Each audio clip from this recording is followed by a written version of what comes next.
Before we start this video, I want to give a disclaimer. This video doesn't have the greatest sources behind it. I wouldn't say they're bad, but I also wouldn't list them in a college paper if you catch my drift. The reason there's no big sources on this is because it could just be a rumor, it could have been covered up, or that's just how it is. But with that said, I'm going to talk about what could potentially be the reason for why Markelle Fultz is struggling to shoot so much. Nothing I say in this video is 100% true or 100% proven. It's just a story/theory that I hope to spread with this video.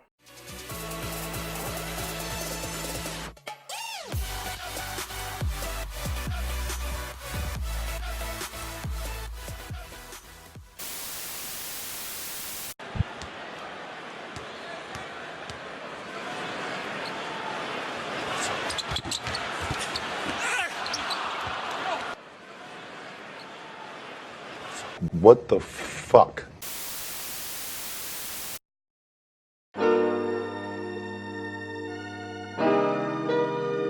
Markelle Fultz's shooting struggles have been one of the most talked about stories this year and last year. Last year we got it through videos taken in the Sixers practice facility, and this year we're talking about it based off of his on-the-court product. It's also the weirdest story currently in the NBA and potentially of all time. How often do you hear of a guy taken #1 overall, expected to be a more athletic James Harden, expected to complete the Sixers' big three to be the big scoring option that they need, and then suddenly he just forgets to shoot? Not only is it a weird issue, it's a hard issue to understand.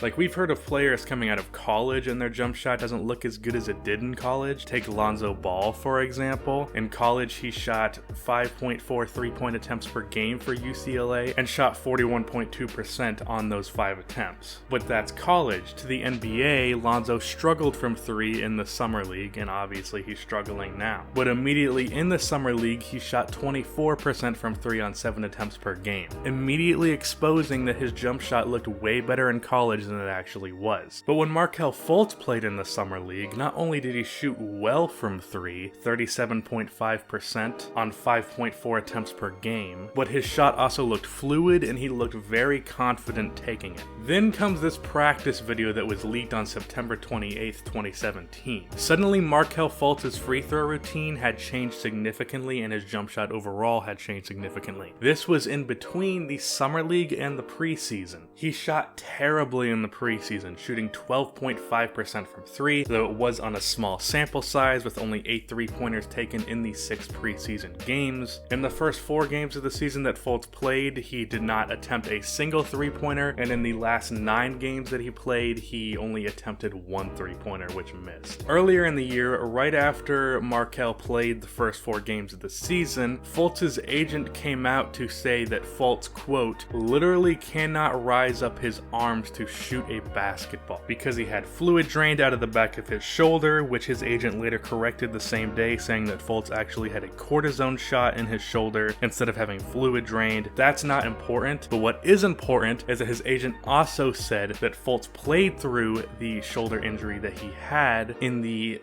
preseason and the first 4 games of the season, which means that some shoulder injury happened in between the summer league, where Fultz played fine, and the preseason and first 4 games of the season where he did not shoot well at all. So that injury happened between those 2 time periods. That's not important. What is important is that Fultz's agent said that Fultz played through the pain for the sake of the team, implying that for the preseason and the first 4 games of the season, Fultz was playing through a shoulder injury, which was the explanation for his shooting struggles earlier in the season. This means that sometime between the summer league and the preseason, Fultz sustained a shoulder injury that was so bad that after a few games of playing, he could no longer lift his arms over his head, and he had to sit out indefinitely with shoulder soreness and scapular muscle imbalance, which is basically just a fucked up shoulder. There were, however, no reports as to how this injury happened. No, oh, it happened in practice. No, it was a contact or non-contact injury. There was no explanation behind the injury given. Just listing soreness for an injury that was potentially season-ending and thought to be season-ending at the time is very vague. Almost purposely vague.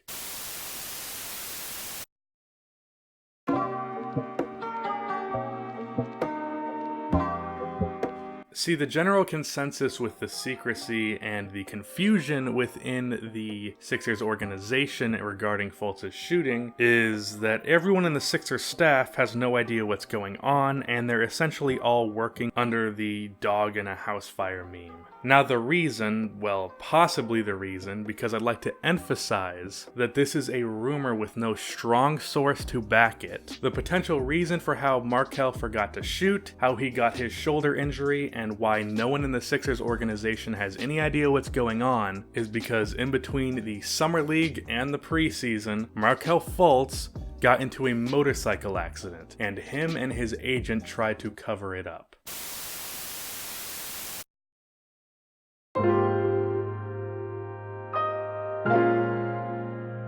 This whole story was reported by Brandon Robinson, who is a radio show host, the host of a podcast, and senior writer for Basketball Society. He said on 97.3 ESPN that Fultz's injury was caused by a motorcycle accident.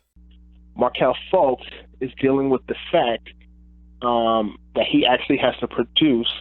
Last year was a test run, and what many people don't know is the reason why Markelle Fultz struggled last season and why he was out for so long is because he had a motorcycle accident that was covered up. That's why his shooting shoulder was messed up. So now you're going into a situation where people have a lot of expectations for you, and they want you to do it right away. So you change the rotation of your shoulder, or rather the rotation of your shooting touch. Now, Fultz's agent has denied these rumors, calling them 100% false. But here's why I call bullshit on that. Well, first, let me apply some context. I'm actually going to go back to a story from all the way back in 2003. A story that I read a whole book about, and a story that I even made a video on a while back. Jay Williams was taken number 2 overall by the Chicago Bulls in the 2002 draft, just behind Yao Ming. He initially struggled as a rookie, but was still seen as a young up-and-coming bright point guard within the NBA.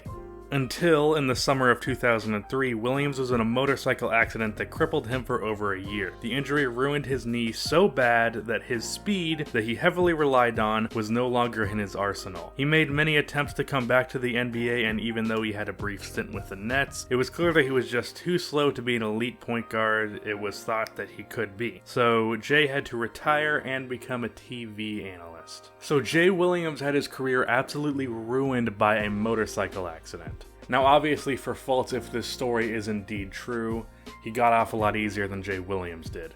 He wasn't hospitalized for a year, he didn't have to go through physical therapy just to learn how to walk again, which played to his advantage in more ways than one. With Williams, obviously he couldn't hide the fact that he was in a motorcycle accident because he was picked up by an ambulance next to a crashed motorcycle. It wasn't really anything he could hide. In Fultz's case, he very easily could have hid just a shoulder injury. And obviously, you'd rather have a shoulder injury than be hospitalized for a year and being unable to walk. And another reason why it's better to not get caught with it being a motorcycle that caused the injury is because there are rules in place that prevent players from doing that, or at least they should. There are rules within NBA contracts that do not allow players to drive/ride motorcycles or other dangerous vehicles like motorbikes or four-wheelers. There are contract provisions in place to prevent players from doing these things. Players can stand to lose money through fines, through punishment by the league or just their own front office. So players can stand to lose money alongside their agents, and they could even lose their contract in the long term if it benefits the team to let him go. The rules officially are, and yes, I read through the 2011 collective bargaining agreement between the NBA and the National Basketball Players Association to find the rule. So if you don't like this video, you're a dick. I'm going to try and read all of this in one cut without fucking it up. Accordingly, the player agrees that he will not, without the written consent of the team, engage in any activity that a reasonable person would recognize as involving or exposing the participant to a substantial risk of bodily injury, including but not limited to skydiving, hang gliding, snow skiing, rock or mountain climbing, as distinguished from hiking, rappelling, and bungee jumping. Any fighting, boxing, or wrestling, driving or riding on a motorcycle or moped, riding in or on any motorized vehicle in any kind of race or racing contest, operating an aircraft of any kind, engaging in any other activity excluded or prohibited by or under the insurance policy within the team procedures against the injury, illness, or disability to or of the player, or death of the player for which a player has received a written notice from the team prior to the execution of the contract, or participating in any games of exhibition of basketball, football, baseball, hockey, lacrosse, or any other sports or competition. If a player violates this paragraph 12, he shall be subject to discipline imposed by the team and or the commissioner of the NBA.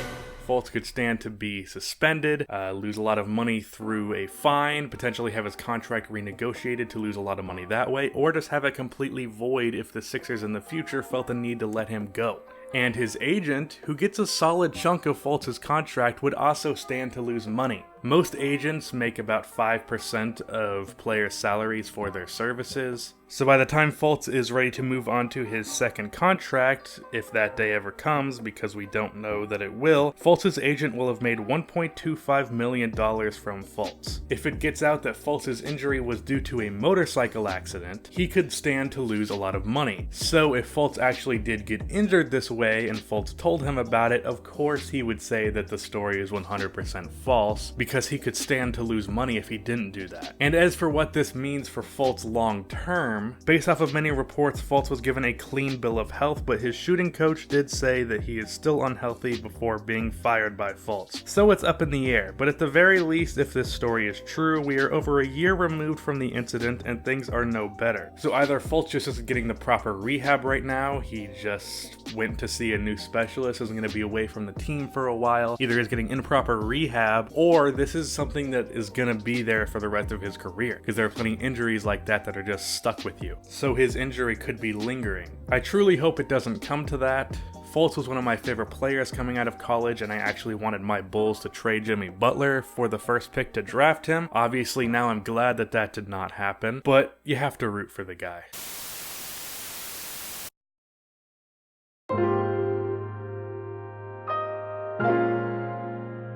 So, what did you guys think of this story? Also, what did you think of the face cam? You probably noticed that my face is in this video. For a lot of you, this is your first time seeing it. So let me know if you like the face cam or not. It hopefully will make editing easier. I won't know until after I've edited this. But also, the NBA Storyteller just released a new video after being gone forever for some reason, and I am in that video for about 7 minutes. So go check it out because it's really good. I honestly don't know how that guy does what he does. So that's the end of this video. Please be sure to like and subscribe for more NBA content like this, and